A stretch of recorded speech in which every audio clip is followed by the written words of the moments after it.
Hello. We're going to start a new book today, The Swiss Family Robinson. When I was a little girl, Disney made a movie about Swiss Family Robinson.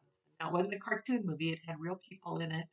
And in the movie, there was a scene where one of the boys rides an ostrich. And I just remember thinking that looked so wonderful, and I was just so jealous, and I just really thought that was cool. And I remember liking the movie. I couldn't tell you a lot about it now because it was a long time ago. But anyway, here's a picture on the cover of the book, and there's the boy riding the ostrich, just like I saw in the movie. Now, this book is a very old book. It was written in 1813, which means 207 years ago.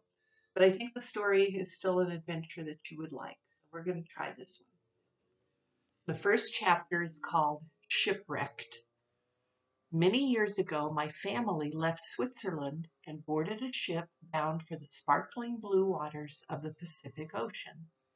Our destination was an island near New Guinea, where we were to establish a colony. Along the way, we ran into a violent storm. For 6 days, the wind howled and tore at the sails, because this is a long time ago, the boats had sails. They didn't have motors. While the waves pounded against our little wooden ship, tossing it high in the air. On the 7th day, the masts ripped apart and fell into the sea. The masts are the tall posts that hold the sails. Several leaks appeared and the ship began to fill with water. Realizing that the storm had driven us far off course, the frightened sailors fell to their knees in prayer. There's a picture of the ship being tossed around.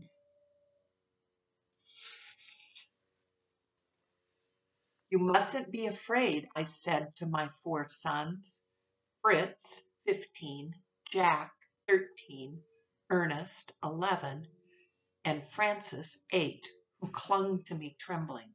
God will save us, for nothing is impossible to him.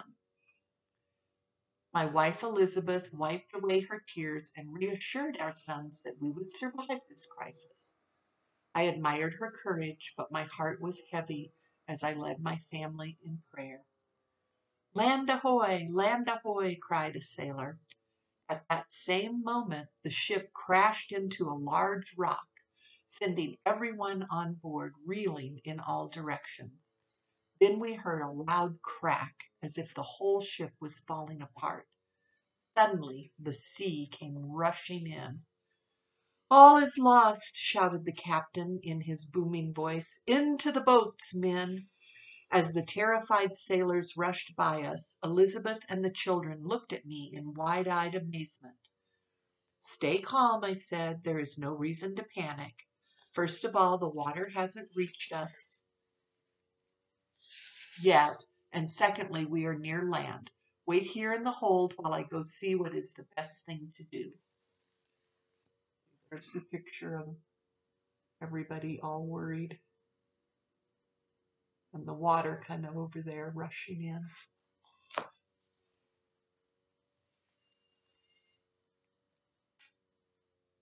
This is a little book as far as size. It's hard to get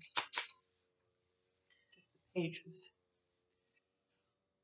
On deck, one wave after another knocked me down. When I finally struggled to my feet, I was greeted by a scene of utter disaster. The ship was completely shattered, and there was a large gaping hole in one side where the water was rushing in. The crew had just cut loose the ropes of the boats and were pushing off into the churning sea. Come back, I shouted, but the angry ocean drowned out my cries. Well, that's not very nice. The sailors and the captain left the passengers behind. Soon the boats disappeared from sight. My only consolation was that since the ship's stern was lodged between 2 rocks, we were safe for the time being. Peering through the rain, I could make out the dim outline of land in the distance. With luck and a change of tide, we should be able to reach shore sometime tomorrow, I told my solemn sons when I went below. There he is yelling, "Come back!" And there they are rowing away, leaving them behind.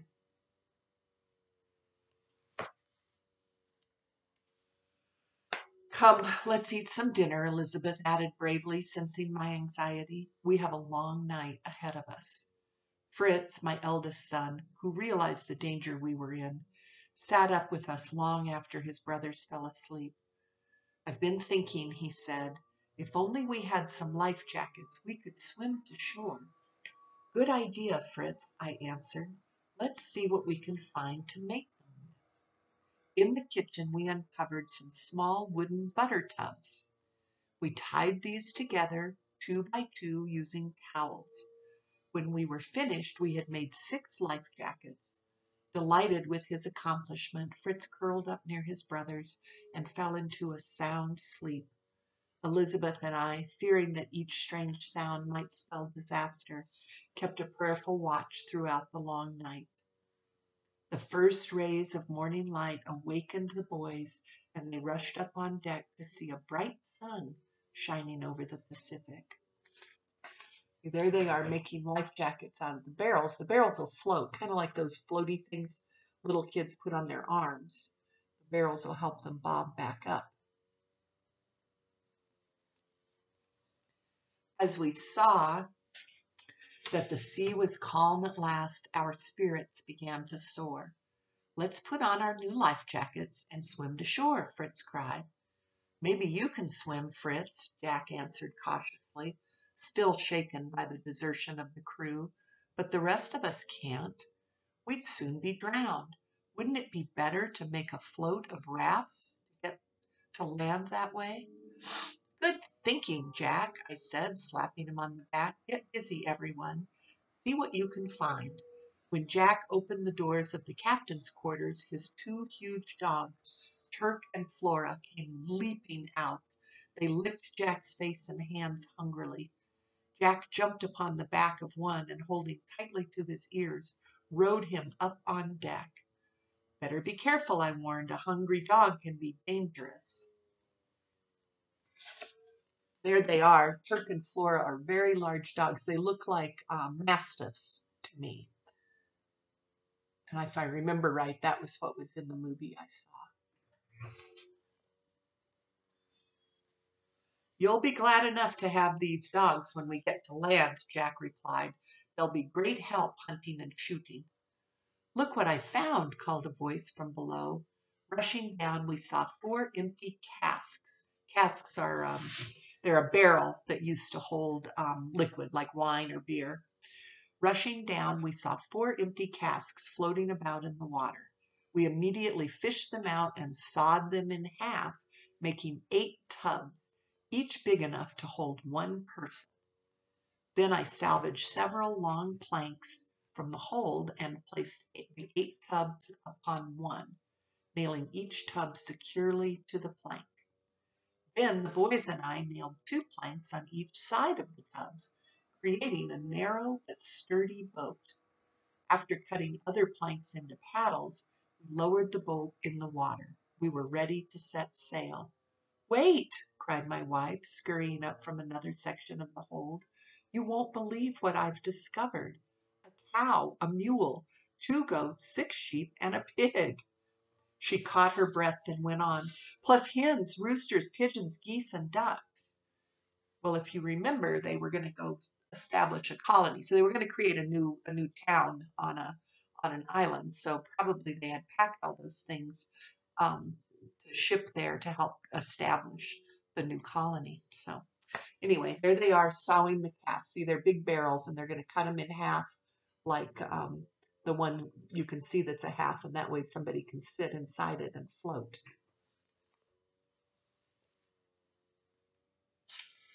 "What a wonderful find!" I exclaimed. "But we can take only the roosters and hens with us this trip."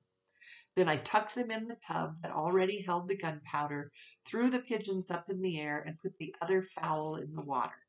The provisions filled another tub, leaving each member of the family with his own individual tub to ride in.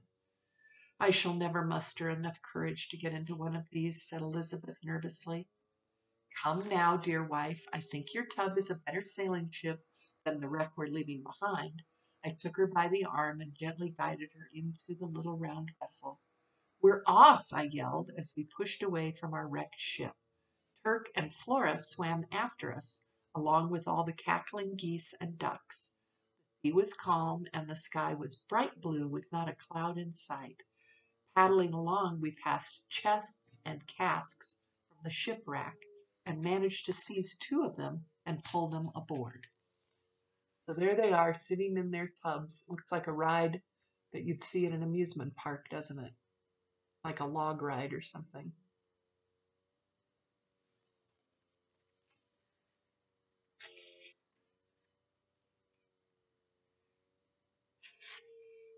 As we approached land, we saw that the coastline was rocky and barren on one side and green and lush on the other.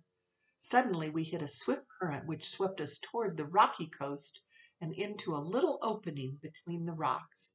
That opening was the mouth of a small creek.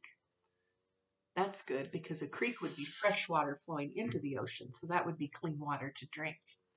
Standing on the banks of the creek as it widened into a river, calmly watching our arrival was a family of penguins, while pink flamingos soared over our heads, flapping their wings to wish us a warm welcome. We're safe, cried the boys, jumping out as we touched land. Elizabeth and I gathered our family around us and thanked God for a peaceful landing. Our hearts were full of joy. After unloading the boat, we pitched a tent near a brook and made beds of dried grass. Elizabeth helped us construct a crude kitchen, and she began preparations for dinner. There they are in their long, silly boat, and there's the penguins and the flamingos.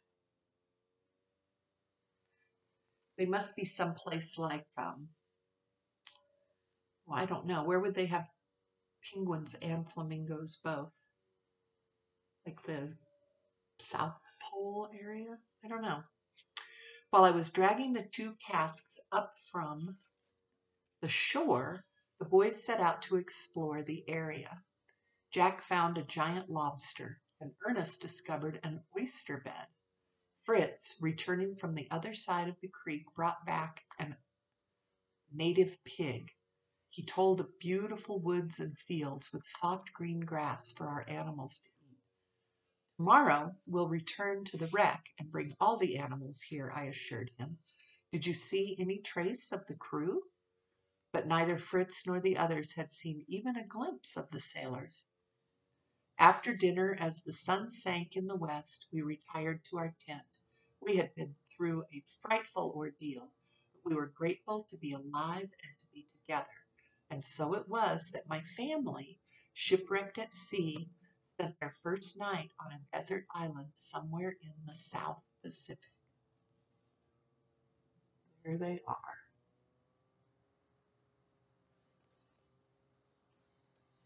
That's the end of chapter 1.